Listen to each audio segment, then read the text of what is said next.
জানি না হঠাৎ করে কি হয়ে গেছে, কারোর সাথে কথা বলতে ইচ্ছে করে না। কেউ যদি আমার সাথে কথা বলতে চায়, তাদের গলার সুর শুনলে মেজাজ খারাপ হয়ে যায়। সারাদিন একা একা কাটাতে মন চায়, আর শুধু মন খারাপ হয়ে থাকে। কই, আগে তো এমন ছিলাম না। সবার সাথে হাসি খুশিতে কথা বলতাম, আর ভিডিও তো দূরের কথা, নিজের যত্ন নিতে ভুলে গেছি।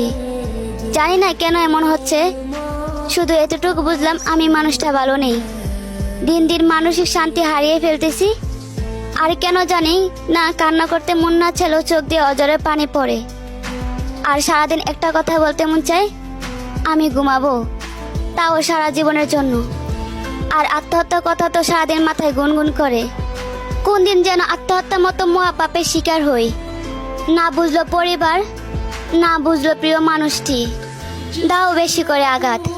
একদিকে আছে পাওয়ারফুলের ঘুমের ওষুধ, আরেকদিকে আছে বিষাক্ত বিষ, আরেক পাশে আছে বিদ্যুতের তার, আর মাথার উপরে জ্বলন্ত ফ্যান।